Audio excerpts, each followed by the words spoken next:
السلام علیکم ورحمۃ اللہ وبرکاتہ۔ بسم اللہ الرحمن الرحیم۔ پروگرام چھوٹا عمل بڑا ثواب میں میں ہوں آپ کا میزبان حافظ ہشام الہی ظہیر۔ معزز سامعین گرامی قدر، کل آپ کے سامنے لا الہ الا اللہ کے ابتدائی چند فضائل کو گوش گزار کیا تھا۔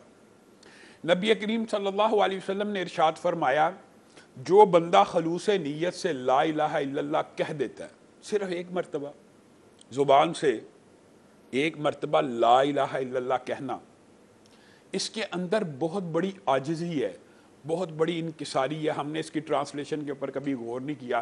لا الہ الا اللہ، اللہ تیرے علاوہ کوئی معبود نہیں۔ معبود کا کیا مطلب؟ عبادت کے لائق نہیں۔ اس کا کیا مطلب؟ عبادت کا کوئی بھی فعل ہو، ذکر، عبادت کے لائق کوئی نہیں اللہ تیرے علاوہ۔ عبادت کا کوئی فعل کسی کے لیے خاص نہیں ہو سکتا۔ ذکر ہو، نظر ہو، روزہ ہو، نماز ہو، زکوٰۃ ہو، حج ہو، عمرہ ہو، قربانی ہو، زندگی ہو، موت ہو، اللہ رب العزت عبادت کا کوئی بھی فعل تیرے علاوہ کسی کے لائق نہیں۔ آج کے بعد آپ کے علاوہ کسی کی عبادت نہیں ہوگی۔ اسی لیے اللہ تعالیٰ نے شرک کو بھی بہت بڑا ظلم کہا۔ ایک مرتبہ جو بندہ خلوص نیت سے یہ کلمہ ادا کر لیتا ہے نا، تو پھر یہ کلمہ آسمان کی طرف اٹھتا ہے۔ صحیح حدیث کا جو مفہوم ہے وہ یہ ہے کہ آسمان کے دروازے اس کلمے کو ویلکم کرتے ہیں، کھول دیے جاتے ہیں، اور یہ کلمہ کیا آسمان کے دروازوں سے کراس ہوتا ہے۔ یہاں پہ ایک میں چھوٹا سا خاکہ آپ کے سامنے یہ بھی رکھنا چاہتا ہوں، چونکہ تسبیح کے بارے میں یعنی سبحان اللہ، الحمدللہ، ولا الہ الا اللہ، واللہ اکبر، تکبیر، تحلیل، لا حول ولا قوت الا باللہ، یہ ذکر کی ساری اقسام ہیں۔ انشاءاللہ جزوی طور پہ ان کو آگے چل کے بیان کریں گے، لیکن ابھی آپ کے سامنے یہ بات رکھنا مقصود ہے، صرف لا الہ الا اللہ کو ویلکم نہیں کیا جاتا۔ میں آپ کو ایک بات بتلاتا ہوں کہ یہاں سے زمین سے سورج لاکھوں کلومیٹر دور ہے، لیکن سورج زمین سے کتنا بڑا ہے؟ آپ نے اس بات کے اوپر غور کرنا، یہ خاص طور پہ بات سمجھنی ہے، کیونکہ اس کا ایک محلے سبب ہے، اس کو ایک سبب کی وجہ سے بیان کیا جا رہا ہے۔ وہ کیا ہے کہ زمین سے آسمان کتنا بڑا ہے، کتنے لاکھ گنا بڑا ہے سورج۔ سورج سے بڑے کتنے بڑے ستارے ہیں۔ صرف 12 لاکھ زمینیں ہوں، ایک سورج کے اندر سما جاتی ہیں، اور 90 کروڑ سے زائد سورج ہوں، جو ابھی تک سب سے بڑا سٹار ڈسکور ہوا ہے، جو انسانی آنکھ نے یا ہبل کی دوربین وغیرہ نے دیکھا ہے۔ 90 کروڑ سورج اس میں سما جائیں، اس کے اوپر آسمان کی چھت ہے، اتنا وسیع و عریض آسمان ہے۔ یہ جو سٹارز کا آپس میں فاصلہ، یہ بھی ارب ارب نوری سال کا فاصلہ ہوتا ہے۔ اس کے اوپر آسمان ہے پہلا، اور 7 آسمان ہے، پہلے کے اوپر دوسرا، تیسرا، چوتھا، پانچواں، چھواں، ساتواں، اور ان 7 آسمانوں کے اوپر ایک بلشت جگہ ایسی نہیں ہے جس کے اوپر اللہ کو کوئی فرشتہ اللہ رب العزت کو سجدہ نہیں کر رہا۔ اور اتنے بڑے فرشتے اللہ کو سجدہ کر رہے ہیں کہ جب وہ آسمان کے اوپر سجدہ کرتے ہیں، آسمان کی چولیں ہلنا شروع ہو جاتی ہیں۔ ان 7 آسمان کے اوپر وسع کرسیہ السماوات، اس کی کرسی 7 آسمانوں کے اوپر ہے۔ اور بعض روایات کے اندر یہ بات موجود ہے کہ 7 آسمان 7 زمین اللہ رب العزت کی کرسی کے سامنے اتنے حقیر ہیں، اتنے چھوٹے ہیں کہ پورا ایک صحرا ہو جس کے اندر صرف ایک انگوٹھی کا چھلا پڑا ہو، ایک انگوٹھی پڑی ہو، جتنی چھوٹی صحرا میں تمہیں وہ نظر آتی ہے، کرسی کے سامنے زمین و آسمان کی سب کی یہ حیثیت ہے۔ آگے چلیے، اس کرسی کے اوپر بھی عرش ہے، اور عرش کے سامنے کرسی کی حیثیت یہ ہے کہ جیسے کرسی کے سامنے زمین و آسمان کی حیثیت ہے۔ عرش کے سامنے کرسی ایسے محسوس ہوتی ہے جیسے صحرا میں پڑا ہوا انگوٹھی کا ایک چھلا ہو۔ اس عرش کو اٹھانے والے فرشتے ہیں۔ ان فرشتوں میں سے ایک فرشتے کے بارے میں نبی کریم صلی اللہ علیہ وسلم نے یہ بات کہی ہے کہ اللہ نے مجھے اجازت دی ہے کہ میں اس فرشتے کا حلیہ تم لوگوں سے بیان کروں۔ اس کا سر تو عرش کے نیچے ہے، اور اس کے پاؤں زمین سے بھی نیچے ہیں، یعنی 7 زمینوں کے اوپر ہے، عرش سے نیچے ایک مخلوق ہے۔ اس کے کان اور کندھے کے درمیان کا فاصلہ اتنا بڑا ہے کہ اگر کوئی پرندہ تیز رفتاری سے اڑنا شروع کر دے، 500 برس تک یہ فاصلہ طے نہیں کر سکتا۔ آپ کو جو بات بتلانا مقصود ہے، جو ہمارے موضوع سے متعلق ہے، وہ یہ ہے، یہ سارے کے سارے فاصلے، یہ جو منہ سے نکلا ہوا ذکر ہوتا ہے، طے کر لیتا ہے. حدیث کے الفاظ ہیں یہ لا الہ الا اللہ کا کلمہ عرش کے قریب پہنچ جاتا ہے.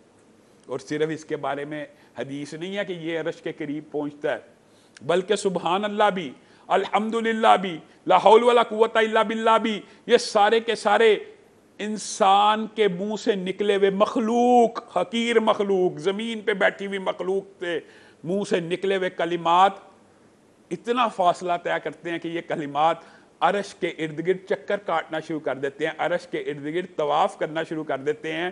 اور ان کی بنبناہٹ ایسی ہوتی ہے جیسے شہد کی مکھی کی بنبناہٹ ہوتی ہے. حدیث کے الفاظ ہیں. اور یہ عرش کے پاس جاتے کیوں ہیں, یہ وہاں پہ کر کیا رہے ہیں؟ یہ صرف اور صرف وہاں پہ اللہ رب العزت کے عرش کے ارد گرد اس لیے چکر لگا رہے ہوتے ہیں کہ گویا اللہ رب العزت کو یہ یاد کرا رہے ہوتے ہیں کہ فلاں شخص نے فلاں مجلس میں فلاں مسجد میں بیٹھ کے اللہ ایک مرتبہ لا الہ الا اللہ کہا تھا, سبحان اللہ کہا تھا, اللہ اکبر کہا تھا, اس کو بھول نہیں جانا. اور اللہ رب العزت کبھی بھولنے والا نہیں ہے, تمہارا رب بھولنے والا نہیں ہے. وما کان ربک نسیا, تمہارا رب چھوٹے سے چھوٹے نیک عمل کو بھی نہیں بھولتا.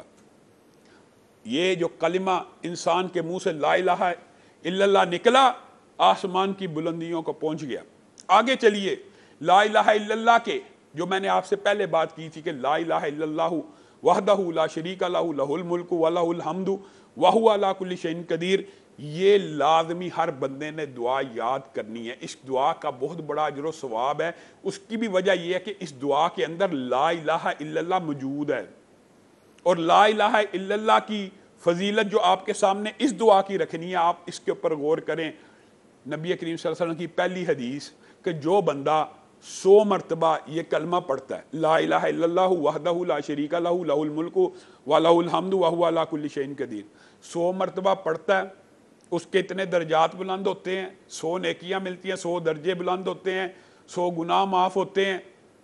لیکن جو خاص ثواب بیان کیا وہ کیا ہے کہ وہ 10 اسماعیل کی اولاد میں سے غلاموں کو آزاد کرنے کا جو ثواب ہے نا, اسماعیل کی اولاد یعنی حضرت اسماعیل پیغمبر کی اولاد میں سے کوئی 10 لوگ غلام بنا دیے جائیں, ان غلاموں کو آزاد کرانے کا جو ثواب ہے 100 مرتبہ پڑھو گے تو 10 غلاموں کو آزاد کرنے کا ثواب مل جائے گا. آپ بتائیے اس سے مراد کیا ہے کہ 10 مرتبہ پڑھنے سے ایک غلام کو آزاد کرنے کا ثواب ملتا ہے. لیکن نبی کریم صلی اللہ علیہ وسلم امت کے اوپر رحم کرنے والے ہیں اور اللہ رب العزت بھی رحم کرنے والے ہیں.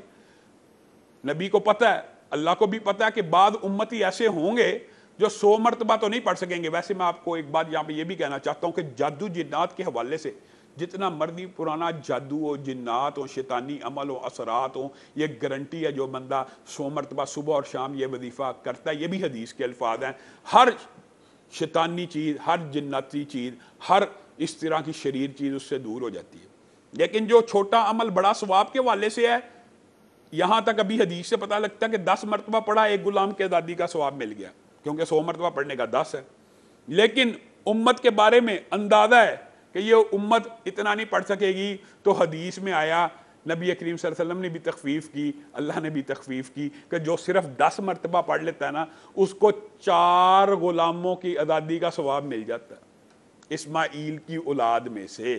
یعنی 10 مرتبہ ایک, اس کا نتیجہ کیا نکلا کہ 2.5 مرتبہ پڑھنے سے ایک غلام آزاد ہو گیا. 10 مرتبہ پڑھو گے 4 غلاموں کی آزادی کا ثواب مل گیا. لیکن اللہ کو پتہ شاید کوئی ایسے ہوں جو 10 مرتبہ بھی نہ پڑھ سکیں, تو ان کے لیے اللہ رب العزت نے اور نبی کریم نے یہ آسانی کر دی. حدیث کے الفاظ ہیں جو 1 مرتبہ بھی پڑھ لے گا نا, صرف 1 مرتبہ, چھوٹا عمل بڑا ثواب. بتائیے وہ صحابہ کتنے پیسے لگا کے غلاموں کو آزاد کیا کرتے تھے.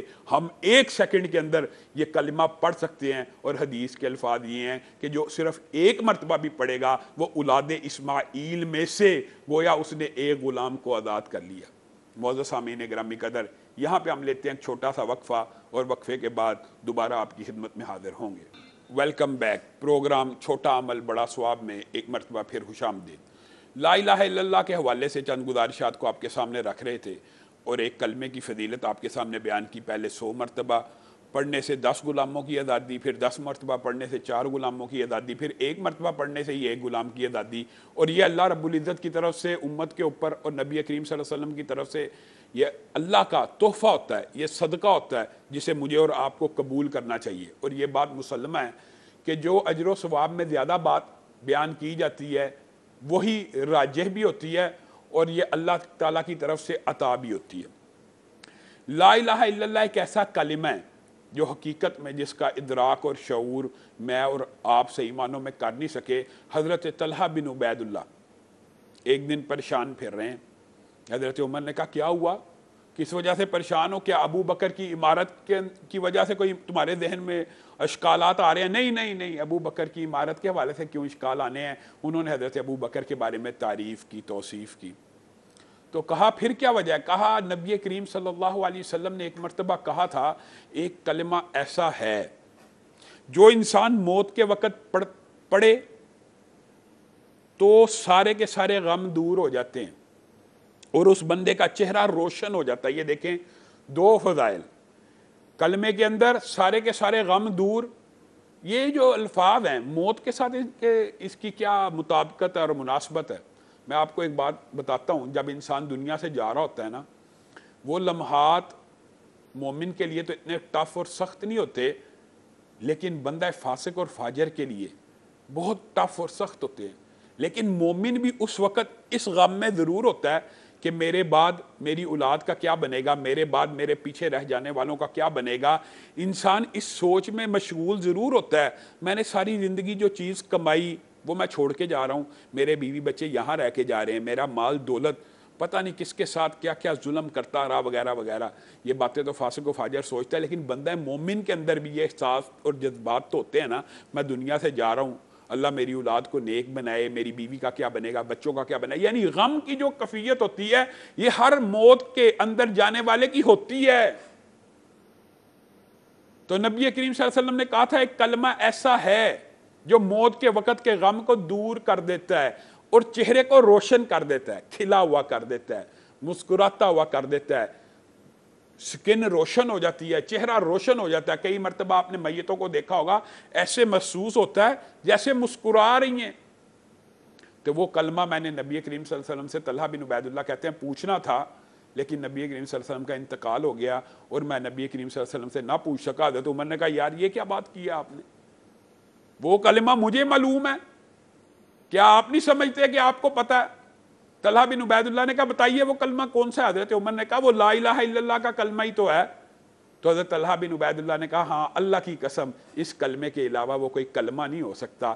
یعنی موت کی وقت جب انسان غموں کے پہاڑ اس کے اوپر ٹوٹ رہے ہوتے ہیں، فاسق و فاجر کے اوپر تو بہت زیادہ ٹوٹ رہے ہوتے ہیں، لیکن کئی مرتبہ ان کی زبان سے بھی لا الہ الا اللہ جاری ہو جاتا ہے تو اللہ ان کا بھی غم دور کر دیتا ہے، ان کا بھی چہرہ روشن کر دیتا ہے، اور اس لا الہ الا اللہ کی برکت اور فضیلت کی وجہ سے ان کو بھی جنت میں داخل کر دیتا ہے۔ چند ایک واقعات اس حوالے سے آپ کے گوش گزار کروں گا، لیکن حضرت نوح کی وصیت کے اوپر غور کریں۔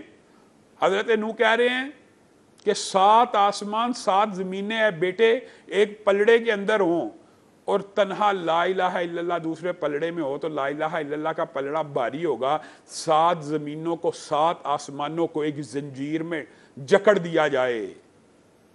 آپ اس حدیث کی عظمت کے اوپر غور کریں، 7 آسمانوں 7 زمینوں کو ایک توک میں لپیٹ دیا جائے تو لا الہ الا اللہ وہ کلمہ ہے، اگر ان زنجیریوں کے اوپر بھی پڑا جائے وہ زنجیریاں ریزہ ریزہ ہو جائیں، ٹوٹ جائیں۔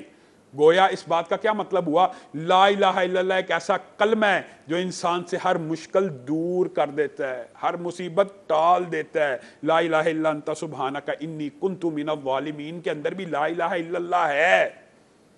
حضرت یونس نے پڑھا تھا، مچھلی کے پیٹ کے اندر تھے، تریکی تھی، اندھیرا تھا، ظلمت تھی، اندھیروں کے اندر اندھیرے تھے، سمندر کا اندھیرا، رات کا اندھیرا، مچھلی کے پیٹ کا اندھیرا، یہ لا الہ الا اللہ نے وہ سارے اندھیرے دور کر دیے۔ اور قرآن پاک کی آیت ہے آپ اور میں بھی جب بھی اندھیروں کا شکار ہوں، مشکلات میں گر جائیں، یونس کی دعا لے کے آئیں، اللہ تعالیٰ اندھیرے دور کر دے گا۔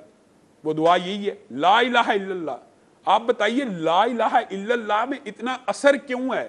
کیونکہ یہ کلمہ اخلاص سے ادا ہوتا ہے، خلوص نیت سے ادا ہوتا ہے کہ اللہ، عبادت مخلوق کی نہیں ہو سکتی، عبادت خالق کی ہوگی، عبادت صرف ایک رب کی ہوگی۔